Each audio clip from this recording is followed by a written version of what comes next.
आज हम समझेंगे एपिडेमियोलॉजिकल ट्रायड। एपिडेमियोलॉजिकल ट्रायड में तीन कंपोनेंट्स आते हैं।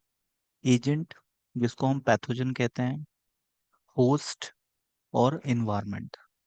ये तीनों के इंटरेक्शन से इन्फेक्शियस डिजीज कॉज होती है या डिजीज कॉज होती है। ठीक है। डिजीज, बीमारी, इलनेस, सिकनेस दो टाइप की होती है, इन्फेक्शियस और नॉन इन्फेक्शियस। नॉन इन्फेक्शियस का एग्जाम्पल है cancer, diabetes, hypertension. Communicable disease का एग्जाम्पल है chicken pox, Covid 19, influenza, common cold. ऐसी डिजीज जो फैलती है। और इपिडेमियोलॉजी कहलाती है स्टडी ऑफ डिजीज, उसकी स्प्रेडेबिलिटी क्या है, कौन सा कम्युनिटी का ग्रुप ज्यादा प्रोन है उस डिजीज के लिए, है ना। ट्रिगरिंग फैक्टर्स क्या है, कॉजेस क्या है डिजीज के, कैसे उसको ओवरकम किया जा सकता है। ये स्टडी हम इपिडेमियोलॉजी में करते हैं। एजेंट्स क्या हो सकते हैं? बायोलॉजिकल एजेंट्स में आता है वायरसेस, बैक्टीरियाज जो इन्फेक्शन कॉज करते हैं। न्यूट्रिशंस की डेफिशिएंसी की वजह से भी डिजीज होती है। उनके मेटाबॉलिक डिसऑर्डर्स होते हैं, डेफिशिएंसीज होती हैं, जैसे protein, fat, carbs, vitamin, minerals, water. Deficiency of water की वजह से बॉडी में डिहाइड्रेशन होता है, जिस वजह से लूज मोशंस हो सकते हैं। और बॉडी का इलेक्ट्रोलाइट बैलेंस डिसबैलेंस हो सकता है। तो ये न्यूट्रिएंट्स एजेंट हो गए। अब फिजिकल एजेंट्स भी है, जैसे हीट, कोल्ड, ह्यूमिडिटी। यदि कोई व्यक्ति राजस्थान चला गया, वहाँ गर्मी बहुत ज़्यादा है जैसलमेर में, तो उस गर्मी की वजह से वो बीमार पड़ गया। या कोई व्यक्ति जैसलमेर में रहने वाला था, वो जम्मू कश्मीर चला गया, वहाँ पर ठंड बहुत ज़्यादा है, हिमाचल प्रदेश चला गया। तो इन्वायरमेंट में चेंज आने की वजह से, ह्यूमिडिटी, टेम्परेचर, हीट कोल्ड में सडन चेंज आने की वजह से भी व्यक्ति बीमार पड़ जाता है। जैसे जब मौसम बदलते हैं, ठंडी, गर्मी, बारिश, ठंडी के बाद गर्मी, बारिश, ये जो मौसम की जो संधियां होती है, ओवरलैप होता है। एक ऐसा समय आता है कि बारिश भी हो रही होती है ना। और जैसे अभी पड़ रही है, अभी बारिश का मौसम आएगा, एक वक्त ऐसा आएगा बीच में थोड़ा सा कि बारिश भी होगी, गर्मी भी होगी, तो उसको हम बोलते हैं संधि, ओवरलैप, है ना। तो सीजन्स का जब ओवरलैप होता है, तब व्यक्ति का स्वास्थ्य खराब होने की संभावना बहुत बढ़ जाती है। तो उस वक्त हमें थोड़ा ध्यान रखना चाहिए स्वास्थ्य का, जब भी मौसम बदलता है। क्योंकि बदलते मौसम के साथ बॉडी को अडॉप्ट होने में, उस मौसम के साथ कोऑर्डिनेट करने में, ट्यूनिंग बनाने में थोड़ा सा टाइम लगता है। तो कभी कभी बॉडी बीमार पड़ जाती है, क्योंकि मौसम बदलते हैं। तो उस टाइम पे थोड़ा हमें स्वास्थ्य का ध्यान रखना चाहिए। केमिकल एजेंट्स भी है, जैसे हैवी मेटल्स हमने देखे थे, आर्सेनिक है, लेड है, जिनकी पॉइजनिंग बॉडी में हो जाती है। पानी में जैसे क्लोराइड ज़्यादा है, तो क्लोराइड भी हमारे लिए हानिकारक है।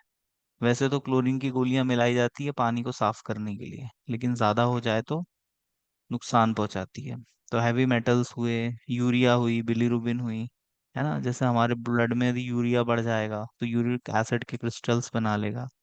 और क्रिस्टल्स बनेंगे तो वो जॉइंट्स पे डिपॉजिट होंगे, तो गाउट का, गठियावात का प्रॉब्लम हो जाएगा। तो गाउ उसकी वजह से इन्फ्लामेशन होगा, सूजन, पेन होगा, है ना। तो ये सब केमिकल एजेंट्स में आते हैं जो डिजीज कॉज करते हैं। कुछ सोशल एजेंट्स भी हैं, जैसे टोबैको खाना, स्मोकिंग, अल्कोहलिज्म, दारू पीना, है ना, नशा करना, ड्रग्स का अब्यूज करना। ये हमने अभी सोशल फार्मेसी में, आपका एक साइकोलॉजिकल फार्मेसी है, उसमें हमने ये डिस्कस किया था। तो ये biological agents, nutrients, physical agents, chemical agents, social agents, ये सब डिजीज कॉज करते हैं ह्यूमन बीइंग्स में। ठीक है। होस्ट क्या होता है? ऐसा सेल या ऐसा व्यक्ति, ऐसा पर्सन जो बीमार पड़ा है, उसको हम होस्ट बोलते हैं। ठीक है। अब होस्ट किसी भी एज ग्रुप का हो सकता है, किसी भी जेंडर का हो सकता है, मेल मेल हो सकता है, फीमेल हो सकता है, किसी भी एज ग्रुप का हो सकता है, बच्चा, बूढ़ा, जवान, कोई भी हो सकता है ना।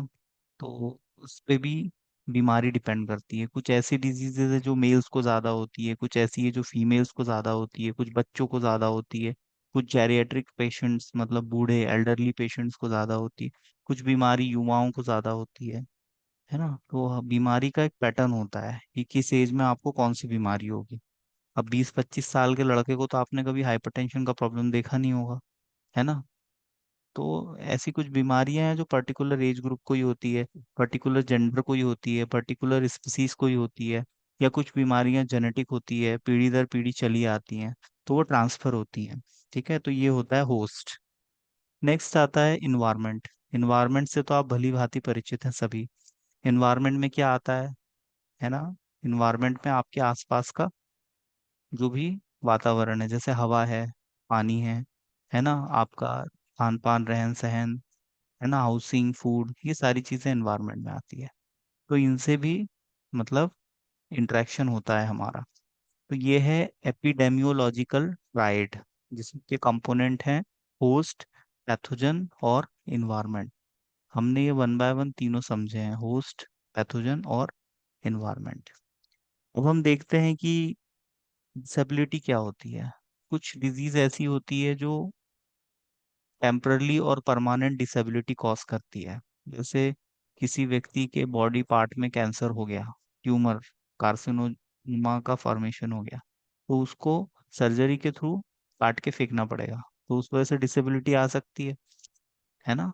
जैसे किसी के कंधे पे गोली लग गई और उसकी वजह से इन्फेक्शन हो गया, यदि उसका कंधा काट के नहीं फेंका जाएगा तो फिर उसका हाथ कटेगा नहीं, तो फिर वो जिंदा नहीं रह पाएगा, तो उसका हाथ काट दिया तो डिसेबिलिटी आ गई, है ना। तो कुछ डिसीज ऐसी होती है जो इंसान को डिसेबल बना देती है, कुछ टेम्परली बेसिस पे तो कुछ परमानेंट बेसिस पे। ठीक है, टेम्परली बेसिस पे ऐसा कि टांग टूट गई, प्लास्टर लग गया, रॉड लग गई, तो कहा 6 महीने बेड रेस्ट करो, तो टेम्परली व्यक्ति डिसेबल हो गया। और यदि टांग टूट गई, डॉक्टर ने कहा काट के फेंकना पड़ेगा और कोई ऑप्शन नहीं है, तो परमानेंट डिसेबिलिटी हो गई। और दूसरा होता है डेथ। डेथ मतलब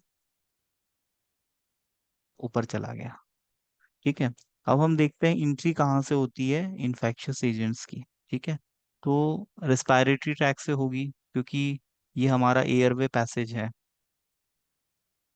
बिना सांस लिए तो हम जिंदा रह नहीं सकते, सांस लेंगे और छोड़ेंगे, तो एयर्स और हमारे रेस्पिरेटरी ट्रैक का इंट्रैक्शन होता है, तो एयरवे पैसेज से भी पैथोजेंस इंटर करते हैं। दूसरा, कहीं पर भी स्किन यदि कट है, वूंड है, स्किन पे कहीं ओपन ओरिफाइज है, तो उस ओरिफाइज से भी पैथोजेंस अंदर जा सकते हैं। कंटामिनेंट्स, या आप उनको बायोलॉजिकल एजेंट्स कह सकते हैं, बैक्टीरिया वायरस फंगस जो भी है, तो वो अंदर जा सकते हैं। दूसरा होता है गैस्ट्रो इंटेस्टाइनल ट्रैक, क्योंकि हम खाते पीते इसी से है ना। हम ओरल रूट का कितना यूज करते हैं, नाश्ता, ब्रेकफास्ट, डिनर, लंच, है ना, जूस, वाटर, तो अंदर कुछ ना कुछ जाता है पेट में, तो इससे भी इन्फेक्शन हो सकता है। और एक रूट होता है आपका स्किन, है ना। स्किन की यदि साफ सफाई न रखी जाए, तो स्किन यदि कहीं से कटी फटी ना भी हो, तो भी स्किन पे इन्फेक्शन हो सकता है। जैसे आज किसी को पसीना आया, उसने अवॉइड किया, साफ सफाई नहीं रखी, फिर कल पसीना आया, परसों पसीना आया, ऐसे करके वहां पर जर्म्स जर्म्स वहां पर अपने आप ही बनने लगेंगे। ठीक है, क्योंकि नमी और पानी जहाँ रहता है वहां पर जीवन पनप जाता है ना। आपने जैसे किसी डिब्बे में थोड़ा सा नमी थी, है ना, और उस आपने उसको ढक्कन बंद करके रख भी दिया, उसके बाद भी उसमें छोटे छोटे सेल्स डेवलप हो जाते हैं। तो जीवन के लिए केवल हवा और नमी की जरूरत पड़ती है, ह्यूमिडिटी की, इससे जीवन अपने आप पैदा होता है। जीवन की शुरुआत जैसे पानी से हुई है ना।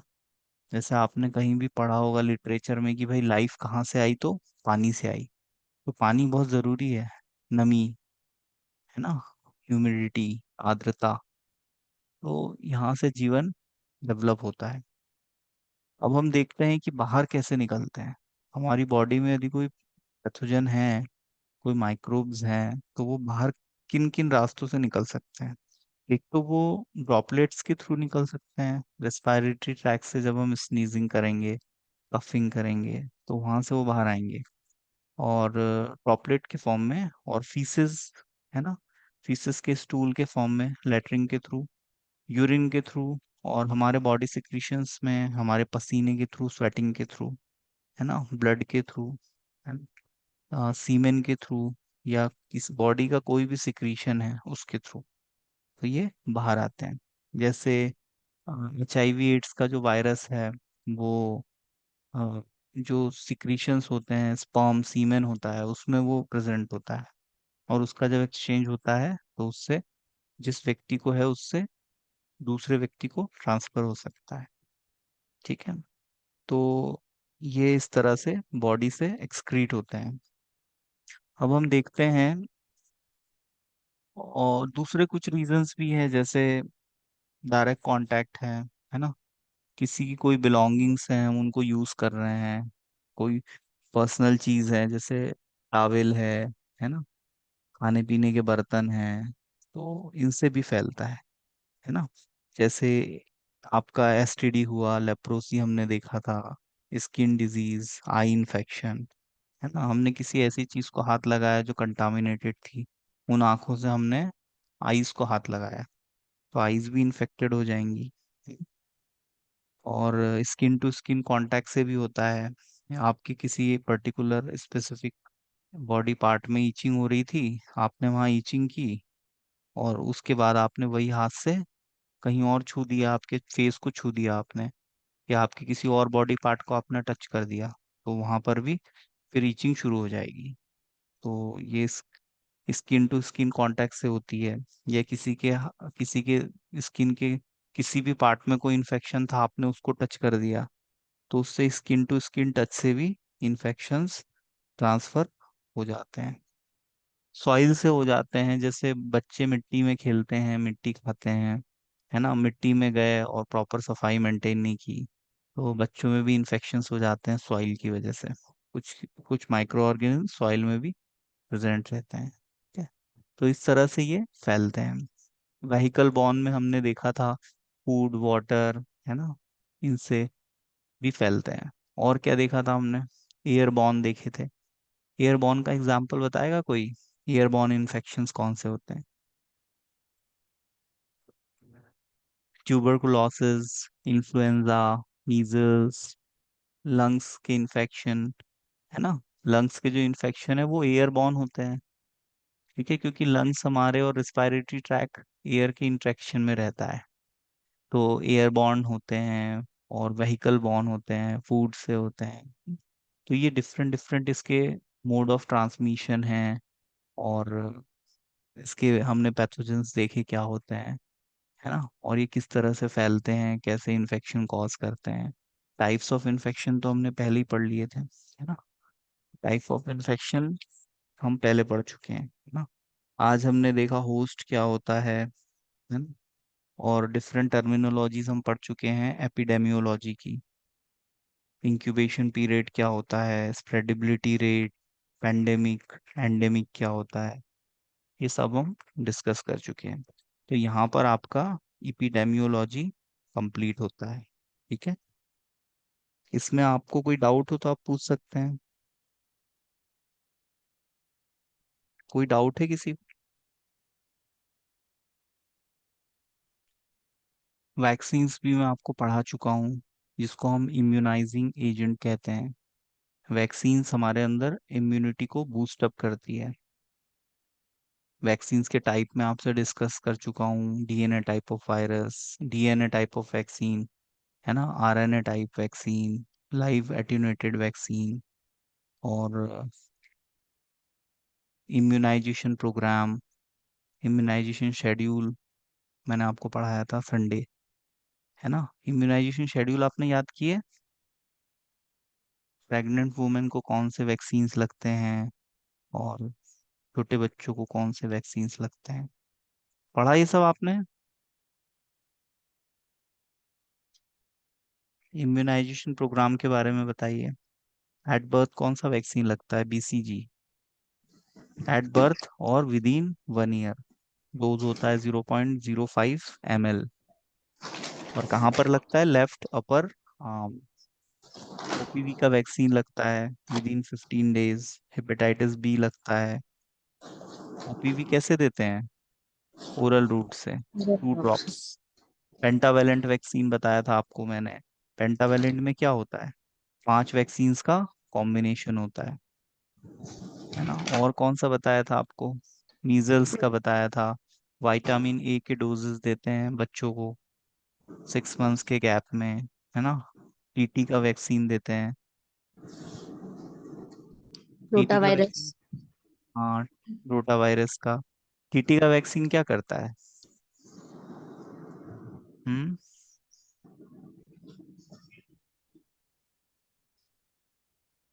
अभी पढ़ाया था ना परसों।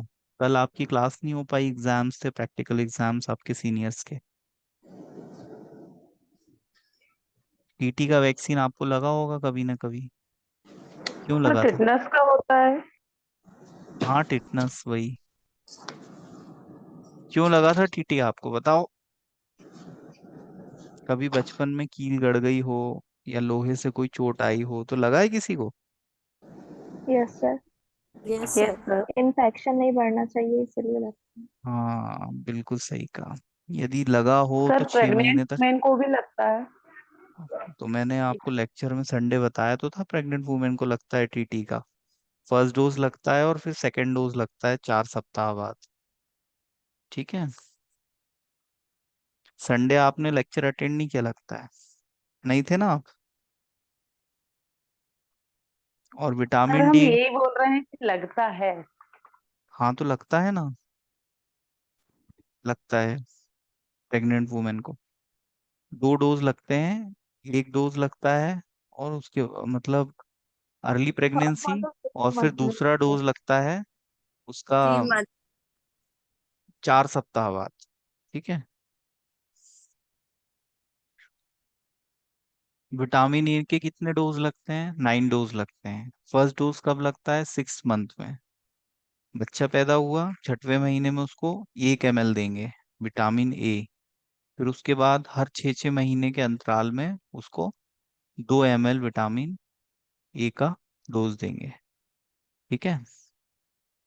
तो हर 6 6 महीने में देंगे तो ये कितना देते हैं हम? 2 लाख इंटरनेशनल यूनिट, आईयू। ठीक है। विटामिन का जो डोज है उसका यूनिट होता है आईयू, इंटरनेशनल यूनिट, और एमएल। ठीक है। तो यहाँ पर हमने इपिडेमियोलॉजी कंप्लीट कर लिया है ना। अब इसमें यदि आपको कोई डाउट हो तो आप पूछो, और नहीं तो फिर मैं पूछता हूँ।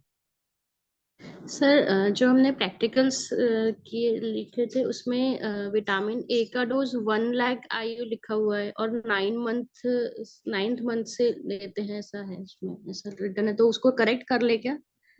हाँ, करेक्ट कर लो। कुछ बुक में 9 दिया हुआ है, कुछ बुक में 6 दिया हुआ है ना। सही कह रहे हो आप। तो 9 भी ठीक है। ये प्रॉब्लम तब करता है जब कॉम्पिटिटिव एग्जाम में आ जाता है ना। वैसे तो आप थ्योरी एग्जाम देते हो तो आप 9 मंथ लिखो, नहीं 6 मंथ लिखो, उतना डिफरेंस नहीं आता है। लेकिन यदि कॉम्पिटिटिव एग्जाम में पूछ लिया तो फिर उसमें 4 ऑप्शन रहते हैं। तो फिर वहां पर ये चीजें थोड़ी सी कंफ्यूज करती है ना। मैंने जिस बुक से पढ़ा था उसमें 6 मंथ्स लिखा हुआ था, है ना। और उसमें ड्यूरेशन दिया रहता है 6 मंथ to 9 मंथ। ऐसा भी कई कुछ बुक में ऐसा दिया होता है 6 मंथ से 9 मंथ के बीच में, मतलब जैसे आप 6वें महीने में नहीं लगा पाए तो 7वें में लगा लो, 8वें में लगा लो, 9वें में लगा लो, ऐसा भी है। कुछ बुक में ऐसा दिया है एट 9th मंथ, मतलब 9वें महीने में लगाना है। कुछ बुक में दिया है एट 6 मंथ, मतलब 6वें महीने में लगाना। तो चेंज वेंज मत करो उसको, एक काम करो 6 to 9 मंथ कर लो, तो वो करेक्ट हो जाएगा वो। ठीक है। उसमें ओके। सब आ जाएगा। ठीक है ना। तो इसको आप रिवाइज कीजिए और इसको आप पढ़िए। मैंने कोई होमवर्क दिया था आपको कल? नहीं। होमवर्क तो दिया होगा प्रीवियस सेकंड लास्ट क्लास में। कल तो हुई नहीं। विटामिन्स पढ़ने का कहा होगा, मिनरल्स पढ़ने के लिए कहा होगा। आप लोग है ना, मिनरल्स, विटामिन्स, और ये इपिडेमियोलॉजी, ठीक है, और फार्माको इकोनॉमिक्स, इतने टॉपिक आप पढ़ेंगे। कल मैं आपका ओरल टेस्ट लूंगा, ठीक है। सोशल फार्मेसी के टॉपिक्स हैं सारे, इतने टॉपिक आपको कल पढ़ के आने हैं।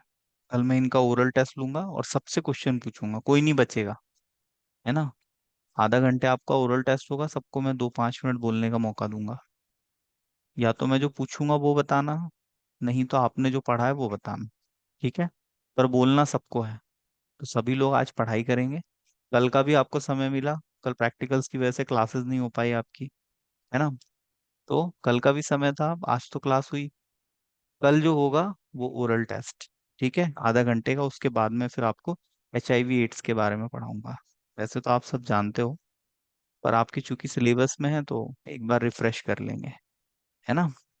HIV एड्स है आपके सिलेबस में सोशल फार्मेसी में, ठीक है।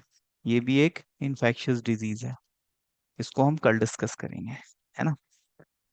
चलिए, हैव अ नाइस डे।